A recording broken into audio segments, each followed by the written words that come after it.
यह सती कथा है, इस सृष्टि की सबसे पहली अमर प्रेम कथा। यह कथा है एक पिता, एक पुत्री और उसके सुहाग की। यह कथा है प्रेम, त्याग, अभिमान और विषाद की, जहां नियति के हवाले से घटा कुछ ऐसा प्रसंग कि जिसने स्वयं देवादिदेव महादेव को भी प्रेम और वियोग की अग्नि में जलने पर विवश कर दिया। तो हुआ कुछ ऐसा कि राजा दक्ष थे सती के पिता और सती थी शिव की पत्नी। पर्वत कैलाश था शिव का पता, जहां धुन में वो रहते अपनी। राजा दक्ष थे खफा सती से, उसे भोलेनाथ ना भाते। कहते खाल शेर की ओढ़े फिरता, सांप गले लटका के। और भी तो थे देवता जग में, तून से ब्याह रचाती। महलों को ठोकर मार चली, तुझे बर्फ गुफा की भांति। तुझे बर्फ गुफा की भांति। माता सती जवाब में कहती हैं, आप मेरी चिंता ना करें, मैं सभी देवताओं का सम्मान करती हूं, मगर मेरे जीवन में महादेव का अतुलनीय स्थान है और शायद आपने उनका आकलन सही से नहीं किया, क्योंकि है देवों के वो देव प्रभु श्री महादेव कहलाते। तीनों लोक के ज्ञाता वो चोटी पर ध्यान लगाते। भोले भाले सरल बड़े पर महाकाल कहलाते। क्रोध कभी आ जाए तो फिर तांडव नाच रचाते। वो तांडव नाच रचाते। नमः शिव ओम शिवाय नमः नमः। ओम नमः शिव ओम शिवाय नमः नमः। महादेव के नाम पर पिता और पुत्री के स्वर कभी ना मिल पाए। समय बीतता गया और ये अलगाव बढ़ता गया।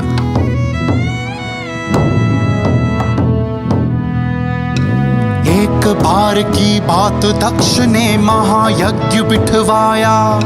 सभी देव आमंत्रित थे, शिव सती को ना बुलवाया। बात सती तक जब ये पहुंची, क्रोध उसे बड़ा आया।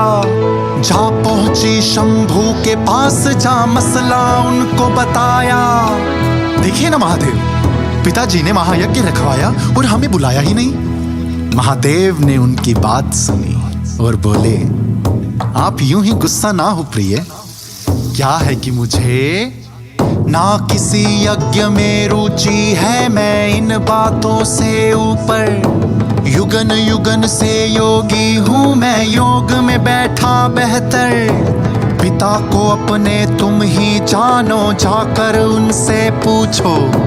देखो पर क्रोधित ना होना, जल्दी वापस लौटो। तुम जल्दी वापस लौटो।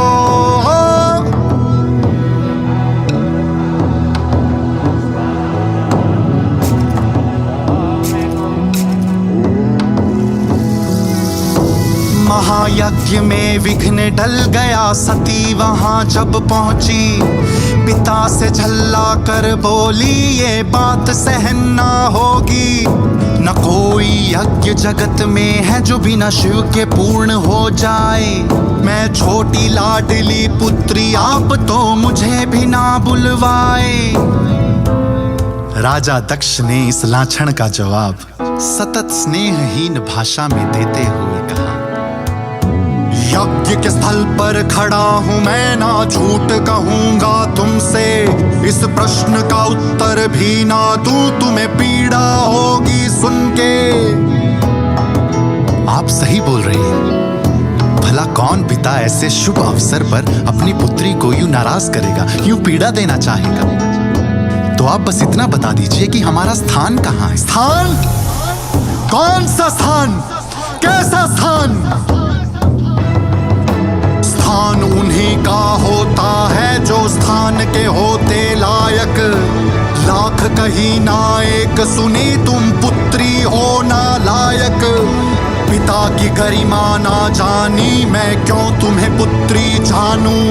अनपढ़ अशिष्ट संग रहती हो, मैं तुम्हें भी वैसा मानूं।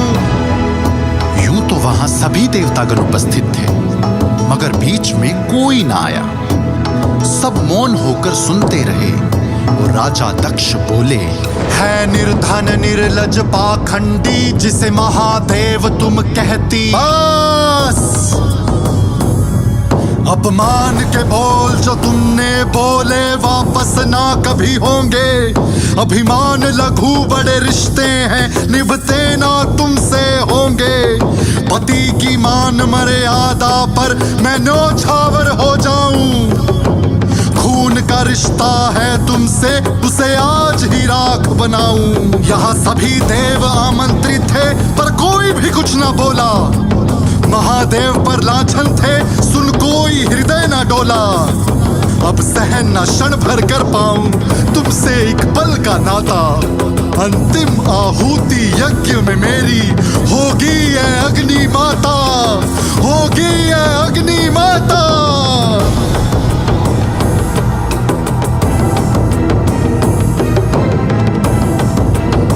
ये कहकर सती हवन कुंड में बैठ पावन अग्नि में अपना देह त्याग कर देती हैं। और जब ये बात महादेव को जाकर पता चलती है तो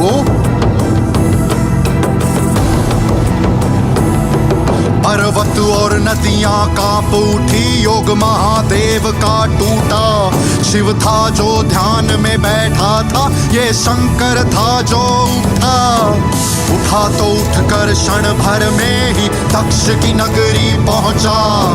आंखें लाल जटाएं फैली, त्रिशूल हवा में ऊंचा। लाशों का अंबार लगा, हुई राख दक्ष की सेना।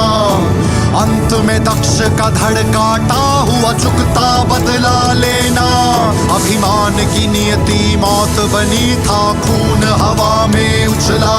महादेव ने ऊंची आह भरी, संग नाम सती का निकला।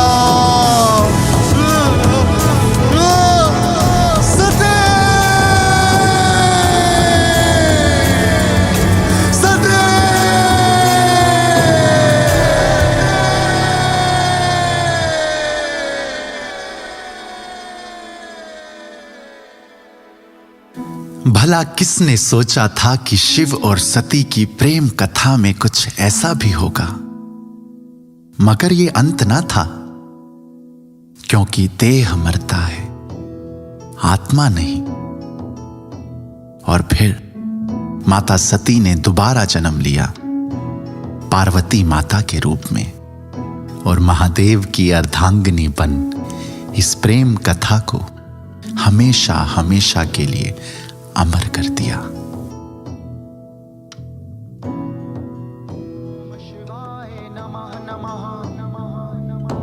ओम नमः शिव, ओम शिवाय नमः नमः। शिवाय नमः नमः। ओम नमः शिव, ओम शिवाय नमः नमः। शिवाय नमः नमः। ओम नमः शिव, ओम शिवाय नमः नमः। शिव और पार्वती की जय। शिव और पार्वती की